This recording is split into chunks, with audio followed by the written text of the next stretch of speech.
வணக்கம், நமஸ்காரம், ஸ்தோத்திரம். அன்பான சகோதர சகோதரிகளே, நசரேன இயேசு கிறிஸ்துவின் இனி நாமத்தில் உங்கள் ஒவ்வொருவரையும் வாழ்த்துகிறோம்.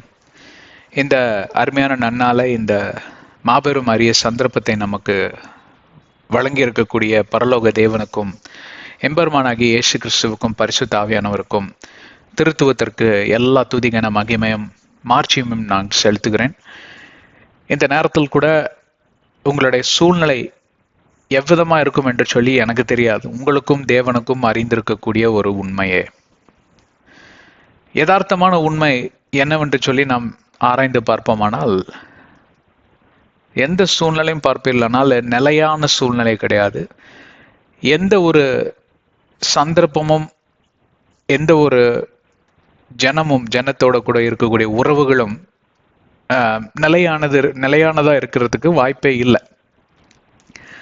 ஒருவரோடு கூட இருக்கக்கூடிய உறவு மட்டுமே நிலையானது, அதுதான் தேவனாகிய கர்த்தர்.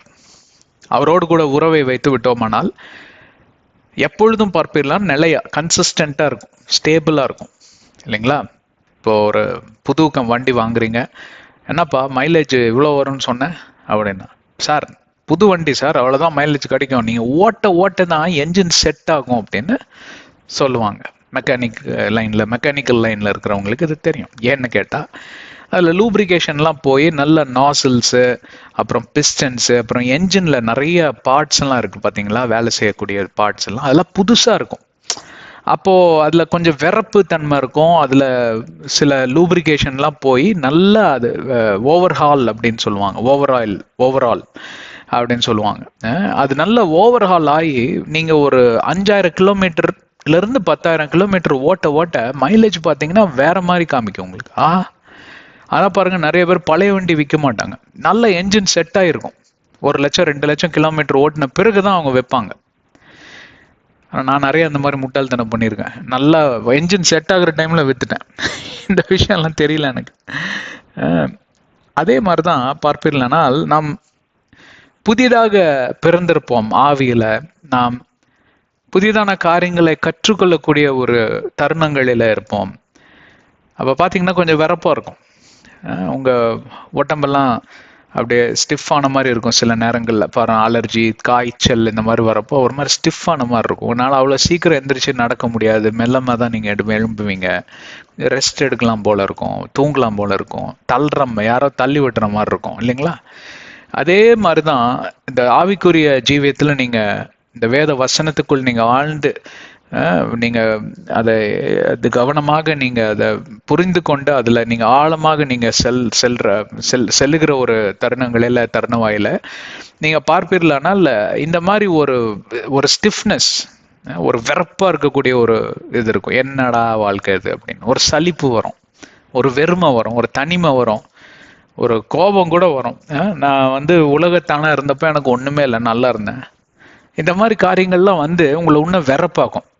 அப்போ நீங்க தெரிஞ்சுக்க வேண்டிய உதாரணம், நான் உங்களுக்கு சற்று முன்பே சொல்லி கொடுத்த அந்த உதாரணம் தான், என்ஜின் இன்னும் செட் ஆகல, இப்பதான் ஆயில் பிஸ்டன்லாம் போய் நல்லா செட் ஆயிட்டு இருக்கு, பழைய என்ஜினா மாறணும். அது மாறுச்சுன்னா என் கதை வேற, நான் எடுக்கிற ஸ்பீடே வேற. அப்படிதான் இன்னைக்கு ஆவிக்குரிய ஜனங்க நிறைய பேர் பின்வாங்கி போயிடுறாங்க, வழி தவறி போயிடுறாங்க, ஆண்டவர் மேல ரொம்ப இது பண்ணிக்கிறாங்க, சங்கடப்பட்டுக்கிட்டு அவங்க சில பேர் கோபப்படுறாங்க, சில பேர் ஆண்டவரை சபிக்க கூட செய்யறாங்க. ஏன்னா இந்த வாழ்க்கை எனக்கு வேண்டாங்க, இந்த பைபிளை தூக்குறதுக்கு முன்னாடி என் வாழ்க்கை நல்லா இருந்துச்சு, எனக்கு என்ன ஒரு குறையும் இல்லை, இருந்த வேலை போயிடுச்சு, புது வேலை கிடைச்சிருக்கு, அவன் என்னை கடிச்சு தின்னாத குறை, அவன் அப்படி நாய் மாதிரி கத்துறான் டெய்லியும் போனா. நல்லா இருந்த குழந்தைங்க 2 பைத்தியம் பிடிச்சி அலையுதுங்க, எதை சொன்னாலும் கேட்க மாட்டேங்குது, படிப்புல எல்லாம் ஃபெயிலு. எங்கிருந்துங்க வந்துச்சு இந்த சோதனை எல்லாம்? உங்க பைபிளை தூக்குனதுனால தானே வந்துச்சு. நீ எங்க பைபிளாம், நாங்க தான் எழுதி ஏதோ கையில கொடுத்த மாதிரி. சோதிக்கப்படுகிறப்பவே உங்களுடைய சுவாபம் மாறும் என்று வேதம் சொல்லுகிறதுங்க. ஏன்னா ஆண்டவரோட நீங்க வேலை செய்கிறப்போ ஒரு காரியம் தெரிஞ்சுக்கணும். நீங்க அவர் எப்படின்னா ஒரு நிலைமையில அப்படியே செட்டில் ஆக விடவே மாட்டார். நல்லா புரிஞ்சுக்கோங்க இத. ஒரு காரியத்தை நீங்க செஞ்சு எல்லாம் செழிப்பா போயிட்டு இருக்கோம், ஆஹா அப்படிங்கிறப்போ நிறுத்தும் பாரு, ரைட் வேற போதும் அங்க போ அப்படிம்பாரு. எனக்கெல்லாம் எவ்வளோ கோபம் வரும் தெரியுங்களா? பயங்கரமா கோவம் வரும் கடவுள் மேல, ஆண்டவர் மேல. என்னப்பா இப்படி சொல்றீங்க? நியாயமான கோவம், மரியாதை இல்லாமல பேச மாட்டேன். அது எனக்கு சொல்லி கொடுத்தாலும் வராது, அது வேற விஷயம். என்னை வணைந்த சிருஷ்டிகர்த்தர் அவர், என்னுடைய பாஸ், என்னுடைய தேவன், என்னுடைய நண்பன், மூத்த சகோதரன், எல்லாமா இருக்கிறவர். அவர்கிட்ட கோவப்படுறதுக்கு உரிமை எனக்கு இருக்கு. கோவப்படுங்கிறாரு, வந்து கேளுங்கிட்ட. அவனை வர வேண்டாம்னு சொல்லி வார்த்தை முக்கியம், யாருக்கிட்ட பேசுறீங்கன்னு முக்கியம், மரியாதை முக்கியம். அதெல்லாம் நான் என்னைக்கும் இது பண்ண மாட்டேன். ஆனால் கேட்பேன், என்னப்பா எப்படி சொல்றீங்க நீங்க? இப்போ என்னப்பா அவசியம் வந்துச்சு? இது ஏன்ப்பா இப்போ நிறுத்த சொல்றீங்க? பா இது என்னப்பா நீங்க கொஞ்சம் யோசிச்சுட்டு நாளைக்கு தான் சொல்லுங்களேன் அப்படின்னா. யாருக்கிட்ட பேசுறேன்னு தெரியுமா உனக்குன்னு கேட்பாரு என்கிட்ட. என்ன திருப்பி யோசிக்க சொல்றியா? என் அகராதியிலேயே திருப்பி யோசிப்பதற்கு அங்க இடமே கிடையாது. நான் ஒன்றை சொன்னேனானால் அது அந்த காரியத்தை முடித்து விட்டு தான் என்னிடம் அந்த வார்த்தை திரும்பும் என்று ஐசி 55:10-11 படிச்சது இல்லையா ராஜா? அப்படின்னா என்ன? கர்த்தரோட அகராதியில தப்பு, தெரியாம ஆயிடுச்சு, இதெல்லாம் கிடையாது. அவர் பர்ஃபெக்ட், எல்லாவற்றையும் சரியாக நேர்த்தியாக செய்து முடிக்கிற தேவன் அவர். அதன் காலத்துல எல்லாவற்றையும் வாக்கிய செய்கிற தேவன் என்று வேதத்துல இருக்குது. ஆனா நம்ம இந்த தலைக்குள்ள இருக்கிற அந்த மசாலா இருக்கு பாத்தீங்களா, அதுக்குள்ள போகாது. என் தலையெல்லாம் வந்து அமீபான்னா மைக்ரோஸ்கோப்ல பார்த்ததான் தெரியும் அந்த ஆர்கன். சரிங்க, குருவி மூளைன்னு சொன்னா உங்களுக்கு புரியும் இல்லையா? குருவி மூளை தான் நமக்கெல்லாம். எனக்கு நீங்களாம் அறிவாளிங்களா இருக்கலாம் ஒரு வேலை, எல்லாம் என்ன அப்படியே ஒரு மாதிரி பாக்குறீங்க. சரி பார்த்துக்கோங்க, ஒன்றும் ப்ராப்ளம் இல்லை. நானும் பெரிய அறிவாளி மாதிரி தான் போய் எல்லாம் பேசுவேன் ஆண்டவர்கிட்ட. அப்ப இப்பெல்லாம் என்ன ஆயிடுச்சு தெரியுங்களா? ஒவ்வொரு மாசமும் வந்து எனக்கு பாத்தீங்கன்னா, ஒவ்வொரு மாசம் கூட இல்லை, ஒவ்வொரு வாரங்களிலும் நாங்கள் பல காரியங்களை குறித்து நாங்கள் ஆச்சரியப்படுவோம். நேற்று தினத்தில் கூட ஒரு எங்கிருந்தோ ஒரு மனிதன் வந்து என்னிடம் கார் கழுவ வருவாப்புல. மனைவிக்கு ஏதாவது வேலை இருந்தா கொடுங்க. என்னப்பா வேலை பண்ணோம் மனைவின்னு கேட்டோம். அப்போ நானும் மனைவி இருந்தோம். சொன்னாரு, வீடு கிளீன் பண்ணுவான். இல்லப்பா, வீடு கிளீனிங்க்கு இன்னொரு வாரத்துக்கு இன்னொரு தங்கச்சி வந்துட்டு இருக்காங்க, அதனால நான் சொல்றேன்ப்பா அப்படின்ட்டேன்.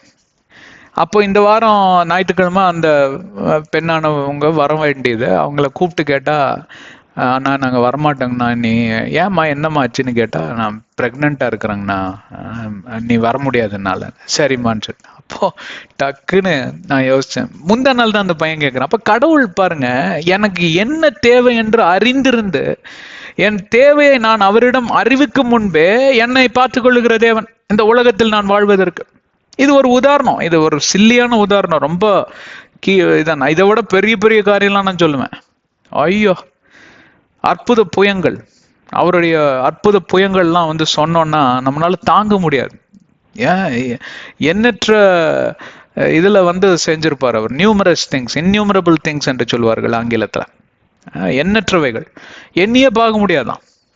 அப்படி ஒவ்வொரு நாளும் சுவாசிக்கிற காத்துல இருந்து நீங்க ரோட்ல போவீங்க, கிராஸ் பண்ணுவீங்க, வண்டியில போவீங்க, குழந்தைங்களை நீங்க பஸ்ல போட்டு அனுப்பிடுறீங்க. அதுங்கெல்லாம் குழந்தைங்க போயிட்டு ரிட்டர்ன் ஆகுது சேஃபா, நீங்களும் போயிட்டு ரிட்டர்ன் ஆகுறீங்க. வீடு வந்துட்டோமேன்னு எல்லாம் சேர்ந்து இருப்பேன். அப்படி இல்லைங்க, நீ உங்களை மாதிரி தான் பல பேர் போனாங்க, அவங்க ரிட்டர்ன் வீட்டுக்கு வரல, டெட் பாடியா மார்ச்சரியில கிடக்குறாங்க. அப்படியெல்லாம் சொன்னா, என்னங்க பிரதர் இப்படி பேசுறீங்க, அபசுகுணமா பேசுறீங்க? பிரதர், அந்த மாதிரி காரியங்கள் வராம தடுப்பதுதான் அற்புத புயங்கள் என்று சொல்லுகிறேன் நான். நீங்க அற்புதத்தை தேடி எங்கேயும் போக வேண்டாங்க. நீங்க காலையில எந்திரிச்சு உங்க கை காலு கண்ணு மூக்கெல்லாம் ஒழுங்கா வேலை செய்யுதுன்னா அதுவே அற்புத புயம். எனக்கு என்ன கிடைக்குது, இந்த சம்பளம் தான் அப்படின்னு நீங்க சம்பாதிக்கிறதுக்கு வேலைக்கு போறீங்க பாருங்க, அது அற்புதம், மிராக்கல். உண்மையாலுமே சொல்றேங்க. உயிரோடு இருந்தவன் இல்ல, உயிரோடு இருக்கிறவன் சுகபலத்தோடு இல்ல, சுகபலத்தோடு இருக்கிறவனுக்கு வேலை இல்லை. இது எப்படி இருக்கு? சுகபலம் இருக்கு, வேலை இல்லை. சுகபலம் இல்லைன்னா வேலை இருக்கு, ஆனா வேலை செய்ய முடியாது. இல்ல ரெண்டுமே இருக்கு, ஆனா உயிர் இல்லை. எப்படி? புரியுதா உங்களுக்கு? அற்புத புயங்கள், அதுதான் அற்புதம். ஆனா அதுக்குன்னு கர்த்தர் உங்களை பிச்சை எடுக்க விட மாட்டார். அப்படியெல்லாம் நான் சொல்ல வரல. ஒவ்வொரு நாளிலும் தேவனை ஸ்தோத்திரிக்க, நமஸ்கரிக்க, அவரை துதிக்க மறந்து விடாதிருங்கள். அதுக்கு காரணமே தேவையில்லை. ஏன்னா நீங்க ஜீவிப்பதே ஒரு காரணம் தான். இந்த உலகத்துல என்ன அநியாயம் அக்கிரமம்லாம் நடக்குது, சுத்தி பாருங்க. நியூஸ் பேப்பரை டெய்லி படிக்கிறீங்கல்ல எல்லாரும். நான் படிக்கிறது விட்டு ரொம்ப நாள் ஆச்சு. ஏன் தெரியுமா? அதான் பைபிள்ல இருக்கிறதா நியூஸ் பேப்பர்ல எழுதுறான். அப்புறம் பைபிளே படிச்சா போதாதா? என்னத்துக்கு நியூஸ் பேப்பர் படிச்சு மறுபடியும் டைமை வேஸ்ட் பண்ணிக்கிட்டு? இங்க இருக்கிறது அங்க வருது. அந்த மாதிரி இன்னைக்கு சண்டாளர்கள் சுற்றி திரிகிற காலம். கர்த்தருக்குள் எப்பொழுதும் நீங்க மகிழ்ச்சியா இருங்கள். கர்த்தருடைய சட்டைகளில மறைந்திருங்கள். பாதுகாப்பும் செழிப்பும் உண்டாயிருக்கும். ஆவிக்குரிய ரீதியிலும் வளர்வீர்கள் என்று சொல்லி வாருங்கள் கடந்து செல்வோம். ஆதியாகமத்தின் ரகசியங்கள் என்கிற தலைப்பிலே நாம் பல மாதங்கள், பல வருடம் என்று கேட்டா ஏறத்தாழ 2.5 வருடத்துக்கு மேலாக நாம் இதை பேசிக்கொண்டு வருகிறோம். இப்பொழுதுதான் 4வது அதிகாரத்தை முடிப்பதற்கு நாம் தருணவாயில் இருக்கிறோம். முடிக்கிற அந்த இதுல இருக்கிறோம். இப்போ இந்த 4 அதிகாரத்திலும் பார்ப்பீர்களானால் 1, 2ல சிருஷ்டிப்பை குறித்தும் ஆதாமை குறித்தும் ஏவாளை குறித்தும் எல்லாம் ஆண்டவருடைய சம்பாஷணை குறித்து பார்த்தோம். 3வது அதிகாரத்தில் மனிதனானவன் விழுந்து போனான். பாவமானது உலகத்துக்குள் பிரவேசித்தது. இந்த உலகத்திற்குள் பாவம் பிரவேசிக்க கூடாது என்றுதான் கர்த்தருடைய சித்தமா இருந்தது, அவருடைய திட்டமா இருந்தது. அவர் அதனால்தான் நீ மரிக்க மாட்டாய் என்று சொல்லவில்லை, நீ மரிப்பாய் என்று சொல்லவில்லை. ஏன்னா மரணங்கிற காரியமே அவருடைய டிசைன்ல இல்லை. 1வது அதிகாரம் 2வது அதிகாரத்தில் அதை பார்க்கவே முடியாது. டெத் அப்படின்னு நீங்க பார்க்கவே முடியாது. மரணம் என்கிறத பார்க்கவே முடியாது. 3வது அதிகாரத்தில் முதலாவது ஆண்டவராகிய தேவன் நீ மரிப்பாய் என்று சொன்னார். அதோடு கூட பூமியை சபிக்கிறார். மனிதனையும் அவனுடைய பெண்டாட்டியும் மனிதன ஆண்டவராகிய தேவன் விரட்டி அடிக்கிறார். மூஞ்சிலே மொழிக்காதீங்க, பிரசன்னத்தில் நீங்க வர முடியாது, பரிசுத்தையும் மகிமையை நீங்க இழந்து போயிட்டீங்க அப்படின்னு சொல்லி ஆண்டவர் விரட்டி அடிச்சு போங்க, செத்து போங்க அப்படின்னு சொல்லல. பிழைப்பதற்கு ஒரு வாய்ப்பை கொடுக்கிறார். நீ வேலை செஞ்சு நீ உழைப்பின் பிரயாசத்துல நீ பிழைத்திருப்பா என்று சொல்லி ஆசீர்வாதத்தை தான் அனுப்புறார். அதே மாதிரி அவங்க போய் வேலை செய்யறாங்க. 4வது அதிகாரத்துல அவங்களுக்கு வானத்தின் இருந்து அவங்களுக்கு இது மழை உண்டாகிறது. அப்புறம் பார்ப்பீர்களானால் பூமியில விதைக்கிறது எல்லாம் விளைந்து வருது. ஆட்டு மந்தைகள்லாம் பெருகுது. அவங்களுக்கு பிள்ளைகள் பிறக்குது. இப்படியெல்லாம் ஆண்டவர் செழிப்பா தான் நடத்துறாரு. அப்போ புரிஞ்சுக்கிட்டாங்க ஆதாம் ஏவாள், ஆண்டவர் விரட்டி அடித்தாலும் எங்களை மறக்கல அப்படின்னு அவங்க மனசு கஷ்டம் ஆயிட்டா, எப்படியாவது அவரோட போய் நான் சேர்ந்துடணும் அப்படின்னு அவங்க ரொம்ப பிரயாசப்படுறாங்க. அப்போ ஆண்டவராகிய தேவன் அவங்க வரமாட்டாங்களான்னு தான் அவர் காத்துட்டு இருப்பார். அதுதான் இந்த என்ன ஊதாரி மகன் அந்த இது இருக்கு இல்லைங்களா, ப்ராடிகல் சன் உவமையில் நீங்க பார்க்க நேர்ந்திடம். அவர் உட்காந்து பார்த்துட்டே இருப்பாராம். அப்போ நீங்க எப்போ திரும்பி வருவீங்க ஒப்புரவாகிறதுக்குன்னு தான் பார்த்துட்டு இருப்பாரு. ஏன்னா அவருடைய உள்ளம் அப்படிப்பட்ட உள்ளம், மென்மையான உள்ளம். அப்புறம் காணிக்கை என்கிற கான்செப்டை உள்ள கொண்டு வந்தாங்க. அப்புறம் பார்த்தீங்கன்னா அதுல காயின் கொலகாரனாய் மாறிவிட்டான். ஏன்னா ஆபேலோட காணிக்கை ஆண்டவர் ஏற்றுக்கொண்டார், காயினுடைய காணிக்கை ஆண்டவர் நிராகரித்து விட்டார். இது நிமித்தமாக அவன் கொலைபாதகனாக மட்டும் மாறவில்லை, சாபத்திற்கு ஆளானான். பூமிதான் சபிக்கப்பட்ட நிலைமையில இருந்ததுன்னு பார்த்தால் மனிதனும் சபிக்கப்பட்டவனாய் விட்டான். ஆனாலும் கர்த்தர் சொல்லுகிறார், உன்னை சுத்தி ஒரு அடையாளம் வச்சிருக்கிறேன், நானு உன்னை யாரும் தொடமாட்டாங்க, நீ கிருபையா உனக்கு நான் இருக்கிறேன், நீ போய் பொழைச்சுக்கோ அப்படின்ட்டார். ஏன்னா அவன் கதறி அழுகிறான், எனக்கு கொடுக்குற தண்டனை பெரிய தண்டனை. ஆண்டவர் ஏன் மனதுருகிறாருன்னா அவன் கையில நியாயப்பிரமாணம் இல்லை, ஒன்றும் இல்லை. அவங்க அம்மா அப்பாட்ட இருந்து கத்துக்கிட்டான், ஆனாலும் பாவம் செஞ்சுட்டான். அப்ப எப்படி அவன் செய்யலான்னு கேட்டா, அவங்க அம்மா அப்பா கிட்ட இருந்து கத்துக்கிட்டதையே அவன் சரியா புரிஞ்சு, அதாவது இப்படி சொல்லலாம், கடவுள்கிட்ட இருந்து கத்துக்கிட்டதே ஆதாம் ஏவாள் புரிஞ்சுக்காம அவங்க பாவம் செஞ்சுட்டாங்க. அப்ப இவங்க சொல்லி கொடுத்தது அவனுக்கு எவ்வளவு புரிய போகுது? சரி, ஏன்னா மோசே பக்தனுடைய திட்டம் ஆண்டவருடைய இருதயத்தில் இருந்தது.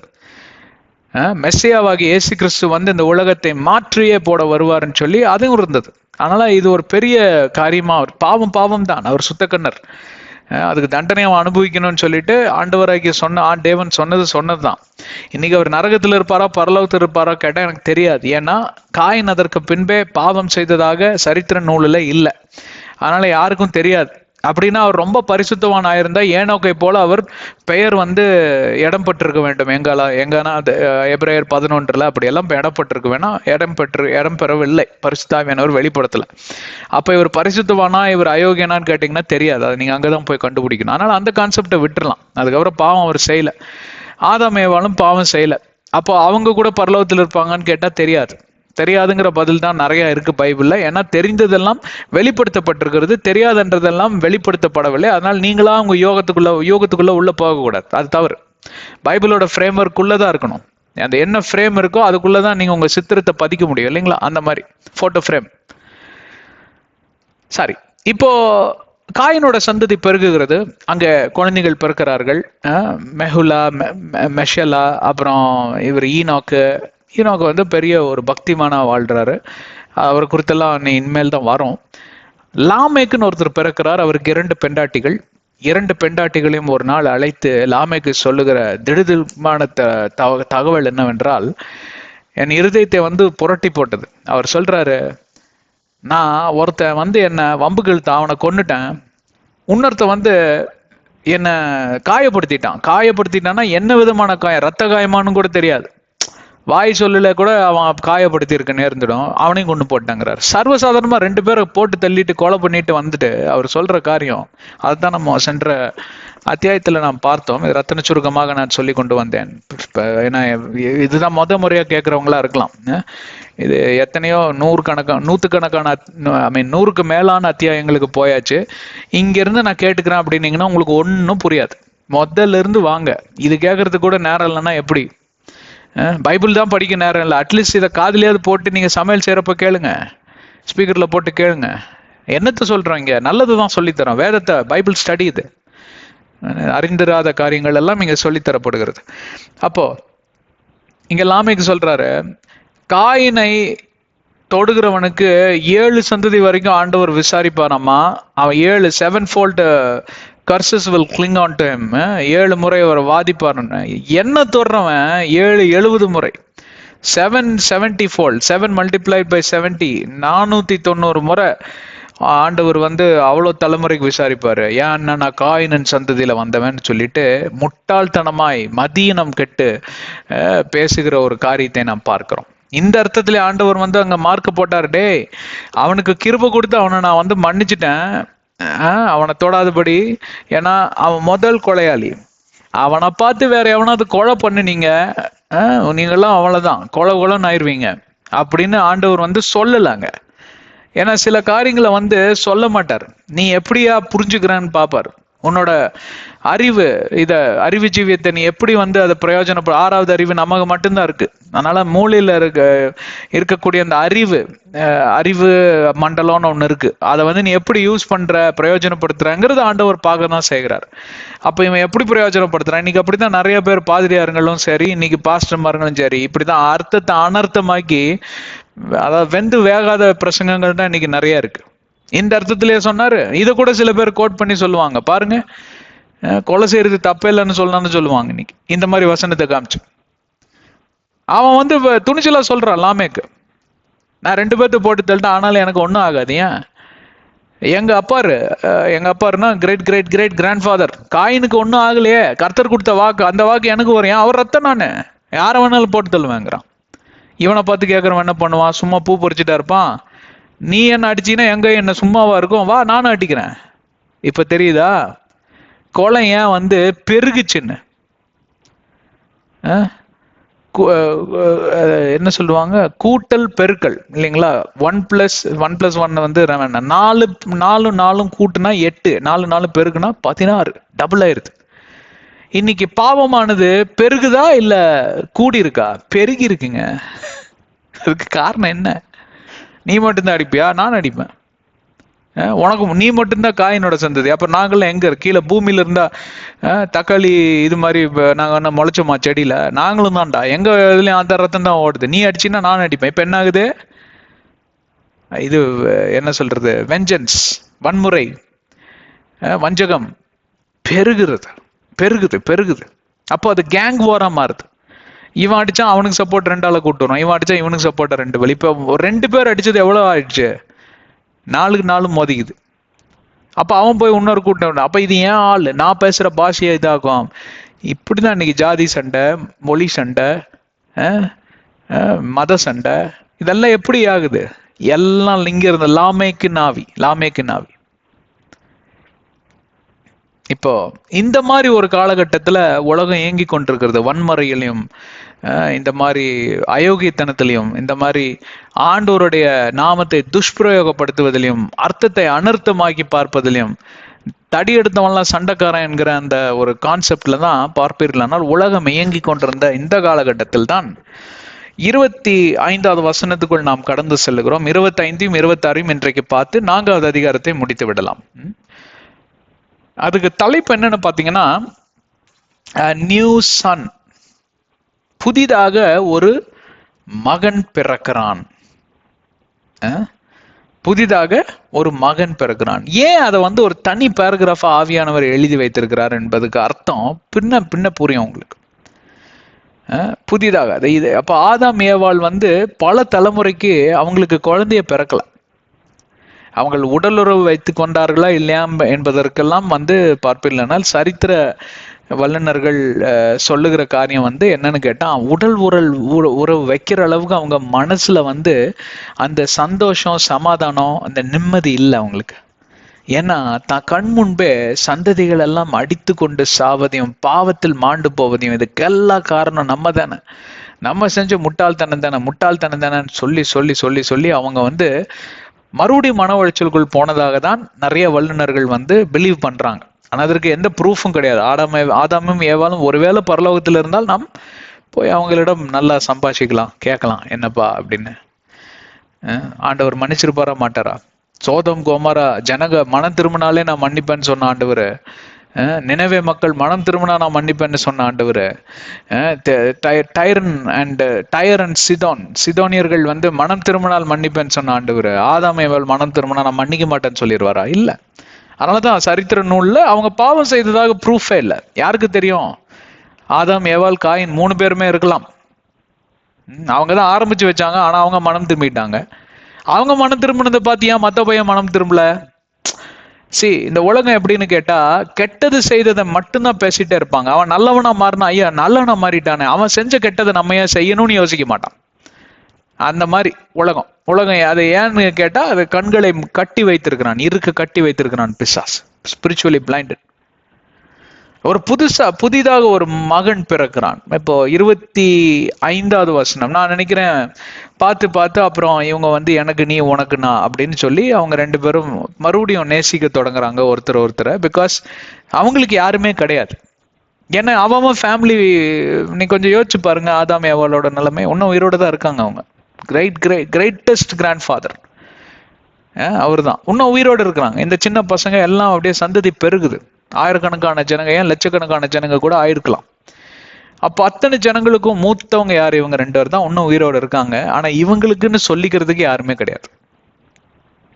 ஏன்னா அவங்க மகன் பிறந்ததான் அவங்க எல்லாம் குடும்பம் ஆயிட்டாங்க. ஒருத்தன் ஒரு தசைக்கு திரும்பி எல்லாம் போயிருப்பானுங்க பிழைக்கிறதுக்கு. எல்லாம் ஒரே இடத்துல கூட்டு குடும்பமா இருப்பதற்கு வாய்ப்பு இல்லை. ஏன்னா பூமி முழுவதும் வெறுமையா தான் காணப்பட்டது. அதனால அவன் போய் அவன் திறமைக்கு பழிச்சிட்டு இருப்பான். அப்ப ஆதாமும் ஏவாளும் மறுபடியும் ஒருத்தரை தெரிந்து கொள்ளுகிறாங்க. ஆதாம் நியூ ஹிஸ் வைஃப் அகெயின். ஒருத்தரை தெரிந்து கொள்ளுகிறார்கள். and she bore a son and named him சேத். சேத்துங்கிற ஒரு மகன் பிறக்கிறார். இந்த சேத்தோட சந்ததி குறித்து நாம் பின்பே பார்க்கலாம். ஆனால் இங்க ஒரு காரியத்தை ஆவியானவர் தென்னந்தெளிவாக எழுதி வைத்திருக்கிறார். அதை கண்டிப்பாக வாசிக்க வேணும். அதுதான் 25வது வசனம். For God has appointed another seed for me instead of Abel whom Cain killed. இது யார் தான் சொல்றா? இதை யார் சொல்றான்னு கேட்டா, ஏவாள் அவங்கதான் தாயார். எல்லாத்துக்கும் தாயார் அவங்க தான். அவங்க சொல்றாங்க, For God has appointed another seed. எனக்கு இன்னொரு வித்தை ஆண்டவர், நான் இழந்து போன ஆபேல் குமாரனுக்கு பதிலாக எனக்கு கடவுள் கிருபை பாராட்டி இருக்கிறாரு. அப்ப அந்த அம்மா மனசு எவ்வளவா ஏங்கியிருக்கும், எவ்வளவா தன்னுடைய குமாரன் அவங்க இழந்து போய் அவங்க பரிதவிப்புல இருந்திருப்பாங்க, மன உளைச்சலுக்குள்ள இருந்திருப்பாங்கன்னு எண்ணிடாத என்ன சொல்ற துக்கத்துல இருந்திருப்பாங்க. இப்ப இத்தனை தலைமுறை வந்துட்டு அட்லீஸ்ட் ஒரு 100 வருஷமாவது கேப் இருந்திருக்கும். ஏன்னா அவ்வளவு தலைமுறை வந்துருச்சு. ஏறத்தாழ பாத்தீங்கன்னா 10 தலைமுறைகள் வந்துச்சு இங்க பாத்தீங்கன்னா. அப்ப அந்த தலைமுறைகள்லாம் வரவும் அவங்களுக்கு குழந்தைய பெத்துக்கல, இல்ல குழந்தைய உண்டாகலையா தெரியல. ஆனா இப்போ ஒரு குமாரன் பிறக்கிறான் அவங்க 2 பேத்துக்கும். பிறந்தோன்னு அந்த அம்மாவோட மனசுல பாத்தீங்கன்னா மிக மிக சந்தோஷம். இப்படிதான் ஆண்டவராகிய தேவனிடம் நீங்க துக்கப்பட்டு, அவரிடம் நீங்க பிரயாசப்பட்டு, நீங்க மனக்கசந்து அழுது நீங்க துக்கித்து இருக்கிறப்போ அவர் சும்மா வேடிக்கை பார்த்துட்டு இருக்க மாட்டார். இதுல இருந்து நாம தெரிஞ்சுக்க வேண்டிய அந்த பரிசுத்தம், அதாவது ஆவிக்குரிய அர்த்தம், ஆவிக்குரிய ரகசியம் என்னன்னு கேட்டா, our God is a God of replacing sorrows with joy. ஆங்கிலத்தில் இன்னும் நல்லா வருது, ஆனா தமிழ்ல சொல்ல வேண்டும் என்றால், உங்கள் துக்கம் சந்தோஷமாய் மாறும் என்பதற்கு தான் அது பொருள். சந்தோஷம் எப்படி பிறக்கும்னு கேட்டா, துக்கம் பிறக்காம சந்தோஷம் பிறக்காது. இப்போ யாரு தான் சந்தோஷத்தை உணர முடியும்? பைத்தியக்காரனுக்கு சந்தோஷம்னா என்னன்னு தெரியாது, துக்கம்னாலும் என்னன்னு தெரியாது. அவன் நினைச்சா சிரிப்பான், நினைச்சா அழுவான், திடீர்னு ஓடுவான், போய் அங்க படுத்துக்குவான். ஏன்னா அவன் புத்தி குழம்பி போச்சு. நல்லா வாழ்ந்தவங்க திடீர்னு அவங்க எல்லாத்தையும் இழந்து போய் மனம் பேதளித்து விடுகிறது. அப்புறம் பார்த்தீங்கன்னா அவங்களுக்கு mentally they become very disturbed. திடீர்னு சட்டையெல்லாம் கழிச்சுட்டு நடு ரோட்ல போவாங்க, இல்லை உடம்புல துணி ஒரு பொட்டு துணி இல்லாம போவாங்க. ரொம்ப பரிதாபமான நிலைமை இல்லைங்களா? இப்ப அவங்களுக்கு தான் என்ன தெரியாது, சிரிப்புன்னா என்ன, மகிழ்ச்சின்னா என்னன்னு தெரியாது, துக்கம்னா என்னன்னு தெரியாது. ஆனா 6 புத்தி சுவாதிங்களும் ஐந்து ஐந்து புலங்கள்னு சொல்லுவாங்க இல்லைங்களா, அதெல்லாம் ஒழுங்கா வேலை செய்யறவங்க நல்லா தெரியும் அவங்களுக்கு. துக்கம்னா என்னன்னா, இழக்கிறதுக்கு ஒன்றும் இல்லை பிரதர், எனக்கு உயிர் மட்டும்தான் இருக்கு, அதை கூட ஆண்டவர் எடுத்துட்டாருன்னா ரொம்ப சந்தோஷமா போய் சேர்ந்துருவேன் அப்படின்னு சொல்ற சகோதர சகோதரிகள் இந்த உலகத்துல என்ன கேட்டுக்கொண்டிருந்தீங்கன்னா, உங்களுக்கு ஒரு நற்செய்தி. கர்த்தராகிய தேவன் அப்படி விடுற ஆண்டவரே கிடையாது. அதற்கு தான் இது ப்ரூஃபா நான் உங்களுக்கு ஒரு ஆதாரமாக நான் இதை சொல்லுகிறேன். ஏன்னா நினைச்சிருப்பாங்க ஆதாம் ஏவாளும் ஒரு கட்டத்துல அவ்வளவுதான், முடிஞ்சு போச்சு நம்ம வாழ்க்கை, இந்த பாவத்தெல்லாம் பார்த்து இந்த பாவிகளை உருவாக்கின ஒரு பேரோட தான் நம்ம மரித்து போவோம் அப்படின்னு ஆண்டவர் நம்மளை திருப்பியும் அதே இடத்துல விட்டுட்டாங்க அப்படின்னு நினைக்கிற மாத்திரத்துல தான் துக்கத்துல அவங்க மாண்டு போயிருந்தாங்க. மிக மிக ஒரு கொடூரமான காரியம் அவங்க கண்களுக்கு முன்பே நடந்து கொண்டிருந்தது. ஒருத்தன் அடிச்சுட்டு கொல்றத அவங்க பாக்குறப்போ, அந்த ரத்தம் சிந்துதல் பாக்குறப்போ, பாவம் புதிதாக உருவெடுக்கிறப்போ நீங்க நினைக்கிறீங்களா அவங்க ரொம்ப மகிழ்ச்சியா இருப்பாங்க? அருமையான பாவத்தை கண்டுபிடிச்சிருக்கப்பா அப்படின்னு எந்த பெற்றோராது தன்னுடைய பிள்ளைய பார்த்து சொல்லுவாங்களா? பாவி என்னடா பண்ணிட்டு தொலைச்சிருக்கிறான்னு வச்சு 4 இழுப்பாங்க. ஏன்? அது உங்களோட உள்ளத்தை பீறி கிழிக்கும். அது உங்களுடைய இருதயத்துல ஈட்டிய போல பாயும். ஏன்னா பாவத்தோட கொடூரம் அப்படியா இருக்கிறது. அதே போலதான் ஒவ்வொரு பாவத்தையும் இந்த உலகத்துல அவங்க உட்காந்து பார்த்து கொண்டே இருக்கிறப்போ அவங்க ஈட்டி போல பாய்ந்து பீறி கிழிச்சுதான். அப்படி அவங்க துக்கத்துல இருக்கிறப்போ மறுபடியும் ஏன்னா அவங்களுக்கு துக்கமே தான் வாழ்க்கை. அவங்க சந்தோஷமா இருந்தது என்னால கற்பனை கூட பண்ணி பார்க்க முடியவே முடியாது. ஏன்னா அவங்க ஆண்டவரே இழந்துட்டாங்க. இனி இழக்கிறதுக்கு அதுக்கு மேல ஒண்ணுமே கிடையாது. அது போக இழப்பு தான். பசங்க 2 பேர், நல்ல இளைய குமாரனுங்க 2 பேரும் இருக்கிறான். திடீர்னு இன்னொருத்தனை கொண்டு போட்டான். வேதாகம ஆராய்ச்சியாளர்களுக்கு என்ன கண்டுபிடிச்சிருக்காங்கன்னு கேட்டா, 129 வயசு இருக்கிறப்பதான் காயின் ஏபேல் பிறந்தாங்கன்னு சொல்றாங்க. ஆனா அதற்கு சரியான ஆதாரம் இல்லை. சரி, அதை விட்டுறலாம். இப்ப என்னன்னு கேட்டா, இந்த அம்மாவுக்கு எப்படி இந்த வாக்குத்தத்தம் கிடைக்குது? Another seat. அவங்க எப்படி நம்புறாங்க இந்த பையன் கண்டிப்பா ஆபேல போல ஒரு பரிசுத்தவானாதான் இருப்பான் அப்படின்னு? இது அவங்களுக்கு வெளிப்பாடா கிடைத்த காரியம். ஏன்னு கேட்டா, ஆண்டவராகிய தேவன் கண்டிப்பாக ஒரு நல்ல காரியத்தை நீங்க இழந்தீங்கன்னா அதை இன்னொரு நல்லதால தான் ரீப்ளேஸ் பண்ணுவார். அவர் பார்ப்பீர்களானால் நீங்க ஒரு நல்ல காரியத்தை இழந்தோன்னா இன்னொரு இழந்தது ஏற்கனவே இழப்புல நீங்க பரிதவித்து கொண்டு இருப்பீங்க. அதற்கு மேல இன்னொரு இழப்பை கொடுக்குற அளவுக்கு he is not a sadist God. நீங்க உங்க பிள்ளைக்கு அப்படி பண்ணுவீங்களா? ஒரு நல்ல ஒரு அடிச்சுட்டு நீங்க கோவத்துல வெளியில போயிட்டீங்க, குழந்தை அழுகிற அந்த சத்தம் உங்களுடைய செவிகளில் இன்னும் இருக்கதான் செய்யும். அப்புறம் அப்படியே நீங்க நடந்து போக உங்க மனசு ஊருக்கும். என்னதான் இருந்தாலும் அடிச்சிருக்க கூடாது, சின்ன குழந்தை தானே, தெரியாம பண்ணிடுச்சு அப்படின்னு நீங்க வீட்டுக்கு வரப்போ ஒரு லாலிபாப்போ ஒரு குச்சி மிட்டாயோ ஏதோ ஒன்று வாங்கிட்டு கொடுத்து கண்ணே மணியன்னு நீங்க அதுக்கிட்ட ஒப்புரவாகணும்னு தான் நினைப்பீங்க. ஏன்னா சின்ன குழந்தை, ஒரு 3 வயசு குழந்தைய நீங்க அடிச்சிட்டீங்க, நல்லாவே அடிச்சிட்டீங்கன்னு வச்சுக்குவோம். அந்த மாதிரி தான் ஆண்டவர் என்னையும் உங்களையும் பார்ப்பாரு. இழப்புக்கு மத்தியில நீங்க பரிதவிக்கிறப்போ, இழப்புக்கு மத்தியில நீங்க கண்ணீர் சிந்தும் வேளையில ஆண்டவராகிய தேவன் மறுபடியும் இன்னொரு காரியத்தை எடுத்து வச்சு இன்னும் வழுக்கலாம், இவங்களை ஒரு வழி ஆக்காம விடக்கூடாது அப்படின்னு யாரை பத்தி தான் யோசிப்பாருன்னு கேட்டா, கர்த்தருக்கு எதிராக திரும்பி பிசாசோட கைகோர்த்து சண்டாளர்களாக மாறி இந்த உலகத்தையே அழித்து கொண்டிருக்கிறான் பாருங்க, அவனை சும்மா விட மாட்டார். அவருடைய கோப ஆக்கினைக்கு எவனெல்லாம் வந்து இறையாகிறானோ அவனை தொலைச்சே போடுவார். நிறைய பேர் பாருங்க, இந்த பழைய ஏற்பாடுலேருந்து புதிய ஏற்பாடு வரைக்கும். அதாவது அந்த ஒரு வசனம் இருந்துச்சுங்க, மறந்தே போயிட்டேன் நான், அருமையான வசனம். அது எரேமியா புத்தகத்துல தான் இருக்குன்னு நினைக்கிறேன். அதாவது வசனம் என்ன சொல்லுதுன்னு கேட்டா, நியாய தீர்ப்பு நாள் வரைக்கும் அந்த கோபாக்கனை காத்து கொண்டு இருக்காதாம். ஏன்னா அவங்க அநியாயம் வந்து அந்த லிமிட்டை தாண்டிருச்சு. அவங்க உயிரோடு இருக்கிறப்பவே ஆண்டவர் என்ன பண்ணுவாராம், சில நியாய தீர்ப்புகளை வழங்கிடுவாராம். அது முழு நியாய தீர்ப்புன்னு சொல்ல முடியாது. அதனாலதான் பாத்தீங்கன்னா திடீர்னு மரணம் வரும், ஒரு கொடிய வியாதி வந்துடும். அநியாயம் பண்றவங்கள சொல்றேன். வீட்டுல ஏதாவது ஒரு இழவு விழுந்துரும், நல்ல காரியம் நடக்கிறப்போ அது நின்று போயிடும். இந்த மாதிரி பயங்கரமான ஒரு கோபாக்கினை, ஒரு டிசாஸ்டர் நடக்கும். அது ஏன் திடீர்னு நடக்கும்னு கேட்டா, அவங்க நியாய தீர்ப்பு நாளுக்கு முன்பே அவங்க அநியாயம் அக்கிரமம் அதிகமா இருந்ததுனால ஆண்டவரால் சும்மா இருக்க முடியலையா. எதற்காக இந்த உதாரணத்தை கொடுப்பேனால், அப்படிப்பட்ட ஆள ஆண்டவர் வந்து எப்படி இருக்க மாட்டாரா, நம்ம கிட்ட இருக்க மாட்டாரா. ஏன்னா நீங்க அவருடைய பிள்ளை, அவரை நேசிக்கிறீங்க, அவரையே நம்பி இருக்கீங்க, அவரை சார்ந்து இருக்கீங்க. என் கர்த்தர் என்னத்தையாவது பண்ணுவார், எனக்கு உதவி செய்ய மாட்டாரா? நான் எங்க போவேன் ஆண்டவரே? எனக்கு தெரிஞ்சதெல்லாம் நீங்க தான், உங்ககிட்ட தான் நான் வருவேன்.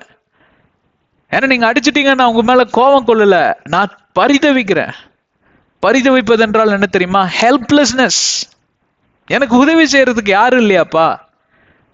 நான் இதுல ரயில்வே ஸ்டேஷன்ல நின்றுட்டு இருக்கிறப்போ 2 குருடர்கள், அதாவது மனைவி கணவன் நினைக்கிறேன், 2 பேரும், ஐயா கண்ணுல சாப்பாட்டுக்கு ஏதாவது கொடுங்க, ஐயா கண்ணுல சாப்பாட்டுக்கு ஏதாவது கொடுங்க, இதே தான் சொல்லிட்டு போறான் ஸ்டேஷன்ல, இந்த எண்டுல இருந்து அந்த எண்டு வரைக்கும். அப்போ அதை கேட்குறப்போ சும்மா உட்காந்து இருக்கிறவனுக்கு அவன் என்ன இதே சொல்லிட்டே இருக்கிறான். ஒரு 10 தடவை சொல்றப்போ அவனுக்கு என்ன ஆகுது, கண்ணு இல்லை, அவனுக்கு சாப்பாட்டுக்கு என்ன வழி இருக்குன்னு சொல்லிட்டு போறவன் கூட ரிட்டர்ன் வந்து சில்லறை போட்டு போறான். நானும் மனைவி உட்காந்து பார்த்துக்கிட்டே இருக்கிறோம். எங்களால் முடிஞ்சது நாங்கள் கொடுத்தோம், போய் அவர் தேடி போய் அவர் கையில் கொடுத்துட்டு வந்தோம். சில்லறை காசை தூக்கி போடலை, கொடுத்தது ஒரு நோட்டு தான், எங்களால் முடிஞ்சது கொடுத்தோன்னா ஐயா நன்றி ஐயான்னு அவர் தெரிஞ்சுக்கிட்டார். என்ன விதமான நோட் அப்படின்னு தெரிஞ்சுக்கிட்டாரு. அவர் உடனே சந்தோஷப்பட்டு ஐயா நன்றி நன்றி, புண்ணியம் பண்ணியிருக்கீங்க, நன்றி ஐயா அப்படின்னு சொன்னார். எனக்கு அந்த மாதிரி பண்ணுறப்போ ரொம்ப நல்லா இருக்கும் மனசு. அப்படி அவங்க சொல்லனாலும் நல்லா இருக்கும். ஏன்னா நான் என் கடமையை நான் செஞ்சுட்டேன், கண்ணு முன்னாடி காட்டுறாரு இல்லையா கஷ்டப்படுறவங்கலாம். இப்படி சும்மா உட்காந்துருப்ப முடியும். அப்போ என்ன மாதிரி இல்லாதவங்க போறவன் போயிட்டு ரிட்டர்ன் வந்து போடுறான் காசு. அப்போ நீங்க நினைக்கிறீங்களா, நாள் கணக்கா, மாத கணக்கா, வாரக்கணக்கா கர்த்தருடைய பாதத்தில் அமர்ந்திருந்து ஐயா எனக்கு உதவி செய்யறதுக்கு யாருமே இல்லை, நீங்க தான் இருக்கீங்க, என்னை பெற்றெடுத்த தாய் தந்தை எனக்கு இல்லை, என் மனைவி என்னை கைவிட்டுட்டா, என் புருஷன் என்னை கைவிட்டுட்டான், என் பிள்ளைங்க என்னை முதிர் வயதுல கைவிட்டுட்டாங்க, ஐயா எனக்கு யாரும் இல்லை, இயேசுவின் நாமத்தில் எதை கேட்டாலும் நான் தருவேன்னு நீங்க சொல்லியிருக்கீங்களே, கிருபை பாராட்டுவேன்னு சொல்லியிருக்கீங்களே, பலவீன நேரத்தில் நானே உன் பலன், உன்னுடைய தலைமயிர் நிறைய மட்டும் நான் உன்னை காத்துக்கொள்வேன் ஐசியா அதிகாரத்துல எழுதி வச்சிருக்கீங்களாப்பா, எங்கப்பா போயிட்டீங்க நீங்க அப்படின்னு நீங்க டெய்லியும் கதறப்ப அவர் என்ன சும்மா உட்காந்து வேடிக்கை பார்த்துட்டு இருப்பாரா? அப்ப நீங்க என்னதான் நினைச்சுக்க கூடாதுன்னா, ஆண்டவருடைய கோபாக்கினை என் மேல் வந்தது என்று சொல்லி ரூத் ஆனவள் வந்து, ரூத் புத்தகத்துல பார்ப்பீர்களானால் ரொம்ப அபாண்டமா இருக்கும். முதல்ல அதாவது கர்த்தருடைய கசப்பு என் மேல் வந்தது, கர்த்தரால் சபிக்கப்பட்டவன், எனக்கு ஒரு நல்லது நடக்கல, என் கணவன் மரித்து போனார், என் பிள்ளைகள் மரித்து போனது, நான் வெறுமையா இருக்கிறேன்னு. அது இவங்களா போனது. இவங்களா ஒரு இடத்துக்கு பஞ்சம் பொழைக்க போய் இவங்களா எல்லாத்தையும் இழந்துட்டு ஆண்டவர் நல்லா தான் வச்சிருந்தாரு. ஆனா இவங்க தேடி போன இடம் அப்படி. அந்த அந்த இடத்துக்கு போய் நீங்க அந்த காரியத்தை மோவாபியர்களிடம் நீங்க போயிருந்தீங்க இல்லைங்களா? மோவாபியர் ஏன் கல்யாணம் பண்ணிக்கிட்டீங்க? இவங்க எல்லாத்தையும் பண்ணி சாபத்தை வாங்கிட்டு ஆண்டவர் மேல அபாண்டமா பழிய சுமத்துறது. ஆனாலும் ஆண்டவர் அதை கேட்டார். ஏன்? கூட இருந்த இவங்களுக்காக, சாரி நவமியை பத்தி தான் பேசிட்டு இருந்தேன், மன்னிக்கவும், நவமியை பத்தி பேசிட்டு இருந்தேன். கூட இருந்த ரூத்துக்காக ஆண்டவர், ஏன்னா ரூத் ஆனவள் அவ மோவாபு தேசத்திலிருந்து வந்தாலும் அவ வந்து இஸ்ரவேல் தேவனை புரிஞ்சுக்கிட்டு ரூத்தோட, சாரி நவமை என் மாமியாரோட ஆண்டவரே என்னுடைய ஆண்டவர்னு, அவளும் ஒரு குமாரத்தி தான். அவளும் ஒரு இடத்துக்கு போனா அவங்க வீடெல்லாம் வந்து பார்த்தீங்கன்னா ஒரு ராஜா வீடு மாதிரி தான். ஆனா அங்க போக மாட்டேன்ட்டு இங்க வந்துட்டா, குப்பை பொறுக்கிற மாதிரி போய் அங்க தானியங்களை பொறுக்கிறான். அந்த மாதிரி நீங்க அபாண்டமா ஆண்டவரிடம் வந்து நீங்க சில நேரங்கள்ல நீங்க அழுகிற அந்த அழுகுறலையும் ஆண்டவர் புரிந்து கொள்கிறார். ஏன்னு கேட்டா, நீங்க அவர்தான் தேவன் ஏற்றுக்கொண்டு வந்ததுனால் தான், வேற எதுவும் இல்ல. நீ உடனே ஜெபத்துல எவ்வளவு நியாயம் இருக்கு பாத்தியா, எவ்வளவு நீதி இருக்கு பாத்தியான்னு பெருமிதம் கொள்வது மதியினம். தயவு செஞ்சு அதை பண்ணாதீங்க, முட்டாள்தனம்னு சொல்ல வரேன். ஜபத்தை எப்பவும் அலாசி ஆராய்ந்து பார்க்கணுங்க. நீங்க உங்களுக்கு ஜபமே வரலன்னா உட்காந்து அழுங்க போங்க. நான் நிறைய தடவை அந்த மாதிரி பண்ணிருக்கேன். வாயை திறந்தா பாடல் பாட முடியாத கமரல் ஆயிரும், தொண்டையெல்லாம் அடைச்சு போயிடும். அந்த அளவுக்கெல்லாம் நான் துக்கப்படுற சம்பவங்கள் சிலது உண்டு என் வாழ்க்கையில். அதை சொல்ல முடியாது. உங்களுக்கும் அந்த மாதிரி சூழ்நிலைகள் இருக்கும். ஜெபிக்கிறதுக்கு என்ன ஜெபிக்கிறதுனே தெரியாது, எல்லாம் இழந்த மாதிரி இருக்கும், ஒரு வெறுமை இருக்கும், ஒரு பார்த்தீங்கன்னா எம்டியா இருக்கும். அப்போ நான் என்னதான் பண்றதுன்னு அப்படியே வச்சா கண்ணில் தாரையா தண்ணி வரும். பேசாம அழுதுட்டு எந்திரிச்சு போயிடுவேன். நீங்க நினைக்கிறீங்களா நீங்க அப்படி மனக்கசந்து அழுகிறப்போ ஆண்டவர் அங்க உட்காந்து ரொம்ப ரசிச்சுட்டு இருப்பாருன்னு? இல்ல, உங்களை விட வாக்கு கடங்காத பெருமூச்சுகளோட கூக்குரலிட்டு அழுகிற பரிசுத்த ஆவியானவர் உங்களுக்காக ஜெபித்து கொண்டிருப்பார். உங்கள் பரிகாரியான இயேசு கிறிஸ்து உங்களுக்காக மன்றாடி கொண்டிருப்பார்னு வேத வசனம் சொல்லுதுங்க. ரோமர் 8:26 சொல்லுது. அதற்கு பின்பே ரோமர் 8:27, 28 வாசித்து பாருங்க. எல்லாவற்றையும் உங்களுக்காக அவர் நேர்த்தியா செய்து முடிப்பார். He will make all things work together for your good. எதுக்கப்புறம் தான் அது வருதுன்னு கேட்டா, பரிசுத்த ஆவியானவர் உங்களுக்காக ஜெபித்த பிறகு, பரிகாரியான இயேசு கிறிஸ்து உங்களுக்காக மன்றாடின பிறகு. எபிரேயர் 1:3, 1 யோவான் 2:1-2, மார்க் 16 கடைசி 2 வசனங்கள், இதெல்லாம் எடுத்து பாருங்க, உங்களுக்கு புரியும்.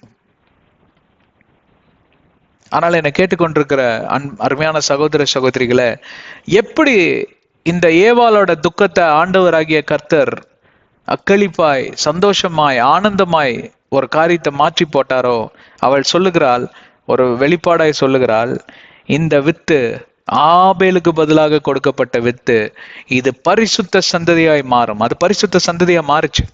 அப்புறம் உங்களுக்கு எல்லாம் விளக்கி காட்டுறேன். அடுத்த வசனத்தையும் பார்க்கலாம். And as for Seth, to him also a son was born, and he named him Enosh. Then men began to call on the name of the Lord. ஏனோஷ் சந்ததியில வந்தவர்கள் எல்லாம் பரிசுத்த சந்ததி. ஏன் சேத்தே பார்ப்பீர்களானால் ஒரு பரிசுத்த சந்ததியாய் மாறினார். ஏன்னு கேட்டா, அக்கிரமும் அநியாயம் கொடூரம், அடிதடையும் சண்டையும் கொலை பாதகங்களும் ரத்த சிந்துதலும் இருக்கக்கூடிய அந்த சூழ்நிலையில் தானே ஒரு பரிசுத்த சந்ததி உருவாகிறது. ரொம்ப கஷ்டங்க. நீங்க போய் ஒரு அதாவது வேசித்தனம் பண்றவங்க மத்தியில நீங்க இருந்தீங்கன்னா ஒரு நாள் நீங்க அதுல விழுந்துதான் போவீங்க. குடிகாரர்கள் மத்தியில நீங்க இருந்தீங்கன்னா ஒரு நாள் நீங்க குடிகாரனா மாறதான் போறீங்க. பொய் புரணி பேசுறவங்க மத்தியில நீங்க இருந்து அவங்க சொல்றதெல்லாம் கேட்டு நீங்களும் ஒரு நாள் பொய் புரணி பேச ஆரம்பிச்சிருவீங்க. அநியாயம் அக்கிரமம் அயோக்கியத்தனம் பண்றவங்க மத்தியில நீங்க இருந்தீங்கன்னா கண்டிப்பா நீங்க ஒரு நாள் அப்படிதான் மாறுவீங்க. அதனாலதான் இந்த உலகத்துல அநியாயம் பண்றவர்களோட நீங்க டு நாட் ஹேவ் அசோசியேஷன், அவர்களோட கூட நீங்க சேர்ந்து சுத்தாதீங்கன்னு வேதம் சொல்லுது. அவங்கள வெறுக்காதீங்க, அவங்களுக்காக ஜெபம் செய்யுங்க, அவங்க எதிரியா எண்ணாதிருங்கள். 2 தெசலோனிக்கர் 3:14-15 இதெல்லாம் எடுத்து வாசித்து பாருங்கள். இன்னும் நிறைய உதாரணங்கள்லாம் இருக்கு வேதவசனத்துல. டு நாட் ஹேவ் ஈவில் கம்பேனியன்ஷிப்னு இருக்கு. ஏன்னா அவங்க சுவாபம் உங்களை தொத்திக்கும். It's very கண்டாஜியஸ். இப்போ பக்கத்துல ஒருத்தர் இருக்காரு, வாயை திறந்து கொட்டாய் வர்றாரு, உங்களை அறியாமலே கொட்டாய் வரும். ஏன் தெரியுமா? அதை பாக்குறப்பவே உங்க மூளையில இருந்து ஒரு கெமிக்கல், ஒரு மருந்து மாதிரி ஒண்ணு சுரக்குமா, அது உங்களை வந்து இது பண்ணுங்க, வாயு உங்களுக்கும் தூங்குற மாதிரி இருக்கும். அதே ஒருத்தன் சுறுசுறுப்பா இருந்தா உங்க சுறுசுறுப்பா இருக்கணும்னு உங்களுக்கு தோணாது. அந்த மாதிரிதான் இன்னைக்கு மூளை வந்து கொஞ்சம் மழுகி போயிருக்கு. அதே மாதிரி இட்ஸ் கண்டாஜியஸ். தவறான காரியங்கள் வேகமாக பரவும், நல்ல காரியம் பார்த்தீங்கன்னா மெதுவாக தான் வரும். அதான் ஊழியக்காரங்க, நல்ல ஊழியக்காரங்க பாருங்க, இருக்கிற இடமே தெரியாது. சின்ன சர்ச்சை வச்சு ஒரு 200 பேரை வச்சு சரியா ஆவியில நிறைஞ்சு பயங்கரமா தீர்க்க தரிசனம் சொல்லுவாங்க. அவங்க பேரே தெரியாது உங்களுக்கு. ஏன்? அவங்களுக்கு திருச்சபை கூட இருக்காது, மரத்தடியில கூட கூடுவாங்க அவங்க. ஆனா பெரிய பெரிய மகா சர்ச் வச்சுட்டு என்னென்னமோ பண்றவங்க பாத்தீங்கன்னா இன்னைக்கு கார்பரேட்டுக்கெல்லாம் வந்து அவங்க இது போயிட்டாங்க, இறையாயிட்டாங்க. கார்பரேட் பணம்லாம் இங்க கருப்பு பணமா வந்து வெள்ளையா மாறுதீங்க. எல்லாமே இருக்குங்க இன்டர்நெட்ல, போய் நீங்க நோண்டி பாருங்க, எல்லாம் தெரியும் உங்களுக்கு. நான் எதுக்கு அதெல்லாம் சொல்லி என் வாயில இந்த குப்பையெல்லாம் நான் ஏன் அள்ளி போட்டுக்கணும்? எனக்கு அது சம்பந்தமே இல்லாத விஷயம். நான் எதுக்காக இதை சொல்றேன்னு கேட்டா, பரிசுத்தவான்கள் எங்க இருக்காங்கன்னு தெரியவே தெரியாது. ஏன்னா அவங்க பழுகி பெருக முடியாத காலகட்டத்தில் இருக்கிறோம். நம்ம இருக்கோம். இந்த உலகம் அப்படி இயங்கி கொண்டிருக்கிறது. ஆனால் அவர்கள் மத்தியில ஒரு சேத்தை போல ஒரு சந்ததி பிறக்கும். அப்ப இங்க யாரு தான் மெஜாரிட்டி பாப்புலேஷன்? அநியாயம் செய்யறவன், லாமைக்கு போல இருக்கிற ஆளுங்க, அடிச்சு கொல்றானுங்க. ஆனா ஒரு பக்கம் ஒரு பரிசுத்த சந்ததி துளிர் விட்டு அங்க பிரகாசிக்கிறது, அங்க எழும்புகிறது. இந்த பரிசுத்த சந்ததியில நீங்க இருக்கணும்னு விரும்புறீங்களா, இல்ல அநியாயஸ்தர்களோட இருக்கணும்னு விரும்புறீங்களா? அது உங்களோட மனோபலத்தை பொறுத்து இருக்கிறது. எதை நீங்க அதிகமாக நாடுகிறீங்கன்னு பொறுத்து இருக்கு. சில பேர் பாருங்க, ஈஸியா வேலை போயிடுவாங்க. எவ்வளவு நேர்மையா இருக்கிறவனு லஞ்சம் கொடுப்பான். உனக்கு 1 லட்சம் தரேன் வாயா அப்படின்னா, மாட்டேன். சரியா 10 லட்சம் தரேன் வாயா, மாட்டேன். 1 கோடி தரேன் வாயா, மாட்டேன். கடைசியா சொல்றேன் 10 கோடி உனக்கு தரேன் அப்படிமா அப்படின்னு சொல்லிட்டு, நீ உன் இஷ்டம் போடா அப்படின்ட்டு போயிடுவான். அடுத்த நாள் அன்னைக்கு இரவு முழுதும் யோசிச்சவன் என்ன பண்ணுவான்? பணத்துக்கு வேலை போயிடுவான். ஏன்? வேதத்திலே இருக்கு. பாலாம்னு ஒரு தீர்க்கதரிசி இருந்தார் இல்லையா? என்ன பண்ணாரு அவரு? இப்படிதான் பணம் கொடுத்து அவன் மனசை மாத்திட்டான். சபைக்கு போனவன் ஆண்டவருடைய கிருபையினால ஆசீர்வதிக்கப்பட்டான். இல்ல, ஆசீர்வாதத்தை சொல்லிவிட்டான். அவன் ஆசீர்வதிக்கப்பட்டான்னு தெரியாது, ஆசீர்வாதத்தை சொல்லிட்டு வந்துட்டான். இதான் வேத வசனத்தில் இருக்கு. ஆனா நீங்க யாரா இருந்தாலும் சரி, பணத்திற்கும் அநியாயத்திற்கும் விலை போவது மிக மிக சுலபமான காரியம். உடனே நான் இயேசுவை ஏற்றுக்கொண்டேனாக்கும், நான் வழி மாறி போக மாட்டேன். தீர்க்கதரிசிகளே வழி மாறி போயிருக்காங்க, பாஸ்டர்மாருங்க வழி மாறி போயிருக்காங்க, போதகர்கள் வழி மாறி போயிருக்காங்க. அப்ப நீங்க நான் எந்த மூளை? வேதத்தில் இருக்கு. ஜாக்கிரதையாக வாழ வேண்டும். இந்த உலகத்தில் நான் வாழ்கிறப்போ ஜாக்கிரதையாக விழித்திருந்து ஜெபிங்கள். அதனாலதான் ஆண்டவர் மத்திய 26:41 சொல்றார். அப்ப இருதயத்துல இன்னைக்கு எல்லாத்துக்கும் என்னதான் இருக்கு? நான் நீதிமானா வாழணும் தான் இருக்கு. ஆனா வாழ முடியாதபடி மாம்சத்தில் இருக்கக்கூடிய இச்சை, உலகத்துல இந்த மாம்சம் தானே சுற்றி தெரியுது. கண்களில் பார்க்கிற காரியம், காதுல கேட்கறது. நான் மட்டும் இப்படியே இருக்கிறேன்னு 10 பேர் வந்து உங்ககிட்ட சொல்லிட்டே போவான். அன்னைக்கு கொஞ்சம் விட்டு கொடுத்து போயிருந்தீங்கன்னா நேரம் ப்ரமோஷன் ஆகி ராஜாவா இருப்பியா, நீ கவர்னர் ஆயிருப்பியா, நீ பெரிய சிஇஓ ஆயிருப்பியா, நீ பாட்டுக்கு பைபிள் இது அதுன்னு பேசிட்டு இருக்கிற. இந்த உலகத்துல அதெல்லாம் வச்சுட்டு வாழ முடியுமாயா? பாரு எவ்வளவு கஷ்டப்படுற. பொண்டாட்டிய பாரு, பிள்ளைய பாரு, சாதாரண ஸ்கூல்ல படிக்குது, சாதாரண சட்டை சேலை தான் கட்டிட்டு போறாங்க உங்க பொண்டாட்டி. அதே நாங்கெல்லாம் கொஞ்சம் விட்டு கொடுத்து கொஞ்சம் அட்ஜஸ்ட் பண்ணி, அந்த வார்த்தை தான் அதிகமா யூஸ், அட்ஜஸ்ட் பண்ணி போனதுனால பாத்தியா பென்ஸ் கார் வச்சிருக்கிறோம், அதான்னு வந்து டெய்லி வந்து உங்க மனசை கழிச்சுக்கிட்டே இருப்பான். ஏன்னா ஆள் சேர்க்கறது தான் பிசாசோட வேலை. அவனுக்கு பாவம் பெருகணும், பாவம் வந்து கூட்டக்கூடாது, அவனுக்கு பாவம் பெருகணும். டெய்லி அனுப்பிட்டே இருப்பான் அவங்கள. அப்போ உங்க மனசு ஒரு நாள் நீங்க பலவீனப்பட்ட சகோதர சகோதரியா இருந்தா களைஞ்சே போயிடும். இப்ப எங்கிருந்து எங்க வரும் பாத்தீங்களா டாபிக்? அந்த மாதிரி ஏவாளுடைய மனது களைஞ்சு போகவே இல்லைங்க. அவங்க அநியாயத்துக்கு விலை போகலைங்க. நாங்களும் நினைச்சதெல்லாம் பண்ணுவோம். நானு 2 பேரும் பரிசுத்த சந்ததியா நாங்க எங்களுக்கு எழும்பி நிக்கணும் அப்படின்னு அவங்க வைராகியத்தோட ஜபம் செய்ததுனாலதான் இந்த குழந்தை பிறந்திருக்க வாய்ப்பே உண்டு. அதனாலதான் பிறந்த குழந்தையும் பரிசுத்தமாய் வளர்கிறது. அநியாயம் அக்கிரமம் நடந்து கொண்டிருந்த காலங்களில் இங்க எத்தனை பரிசுத்தவான்கள் தான் இங்க பேர் சொல்லி குறிப்பிட்டப்பட்டிருக்கு? 4 பேர். ஆதாமும் ஏவாளும் சேத்தும் ஏனாசும். அப்புறம் அவர்களுக்கெல்லாம் வந்து குழந்தைகள் பெருக பெருக தேவனுடைய வழியில, பைபிள் கிடையாதுங்க, மோசே பக்தன் எழுதின நியாயப்பிரமாணங்கள் கட்டளைகள் கிடையாதுங்க, இயேசு கிறிஸ்து ஒன்னும் பிறக்கலைங்க, மெஸ்ஸே எழுதி கொடுத்த நியாயப்பிரமாணங்கள் கட்டளைகள் இல்லைங்க, புதிய ஏற்பாடே இல்லை, ரத்தம் சிந்துதல் இல்லை, ஆண்டவருடைய ரத்தம் சிந்தப்படலை. ஆனாலும் பரிசுத்த சந்ததியா வளர்றாங்கன்னா அவங்க என்னதான் பண்ணி வளர்ந்துருப்பாங்க? கொஞ்சம் யோசிச்சு பாருங்களேன். என்னதான் பண்ணி வளர்ந்துருப்பாங்கன்னு கேட்டா, ஆண்டவரோட ஏன் வந்து ஆபேல் எப்படியா ஒப்புருவாய் அவர் எப்படியா ஆண்டவருக்கு பிரியமுள்ளவராய் இருந்தார் என்று சொல்லி அவங்க யோசித்திருப்பாங்க. அப்ப அவன் என்னெல்லாம் பண்ணிருப்பான்னு யோசிக்கவே நான் நினைக்கிறேன் ஆண்டவரும் வழி நடத்தியிருப்பாரு, அவருடைய ஆவில வழி நடத்தியிருப்பாரு. அப்போ அவருக்கு பிரியமான காரியத்தை அவங்க செய்யறாங்க. ஆண்டவருக்கு பிடிக்காத காரியம் 2 தான். என்ன? கீழ்ப்படியாமை, டிஸ்ஒபீடியன்ஸ். அவர் சொன்ன கிழிச்ச கோட்டை தாண்டக்கூடாது, அவ்வளவுதான். ஏன்னு கேட்கக்கூடாது.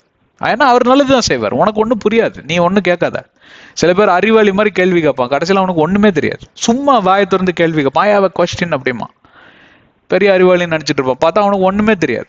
கேள்வி மட்டும்தான் அவனுக்கு கேட்க தெரியும், சொன்ன விளக்கத்திற்கு அர்த்தம் கூட அவனுக்கு புரிஞ்சுக்க தெரியாது. அந்த மாதிரி நீங்க கேட்கக்கூடாது ஆண்டவர்கிட்ட. 2வது வந்து பாத்தீங்கன்னா, நான் இன்றைய நிலையை காட்டிலும் அடுத்த நாள், நாளை தினத்திலும் அடுத்த மறுநாளிலும் உன்ன பரிசுத்தமாய் வாழ்வது எப்படி? வெளிப்பாடு 22:11. பரிசுத்தமா இருக்கிறவன் இன்னும் அதிகமாய் பரிசுத்தமா, நீதிய காரியம் செய்கிறவன் இன்னும் நீதி என்ன அதிகமாய் நீதிய காரியம் செய்யட்டும்னு வேதத்துல எழுதியிருக்கு. வேத வசனத்திலிருந்து தான் பேசிட்டு வரோம். இது ரெண்டு, நீ இந்த இரண்டு காரியங்களை செய்து கொண்டே வருவீர்களானால் நீங்கள் தான் அந்த பரிசுத்த சந்ததி, நான் தான் அந்த பரிசுத்த சந்ததி. நான் நினைக்கிறேன் இதைத்தான் அவங்க பண்ணிட்டு இருந்திருப்பாங்க, கீழ்ப்படிஞ்சிருப்பாங்க. அவங்களுக்கு தெரிஞ்ச ஆதாம் ஏவாள் சும்மா இருந்திருக்க மாட்டாங்கல்ல. அவங்க சொந்த பையன், இப்போ அந்த பையனை அவங்க கண்ணு கருத்துமா சொல்லி அவங்க வளர்த்துனதுனாலதான் அவன் பரிசுத்த சந்ததியா மாறினான். அதே போல நான் சேத்தும் பாத்தீங்கன்னா மிக மிக ரெஸ்பான்சிபிலிட்டி எடுத்து தன்னுடைய மகன் ஏனோஸையும் அப்படி வளர்த்துக்கிறார். நான் நினைக்கிறேன் ஏனோஸும் அப்படிதான் வளர்த்தி இவங்க ஒரு சின்ன ஒரு குரூப்பா ஃபார்ம் ஆயிட்டாங்க, ஒரு குட்டி மைனாரிட்டி கம்யூனிட்டி. சூப்பர்ல. இன்னைக்கு கிறிஸ்தவர்களை மைனாரிட்டின்னு தானே கூப்பிடுறாங்க. பரவாயில்ல, கூப்பிட்டு போறாங்க.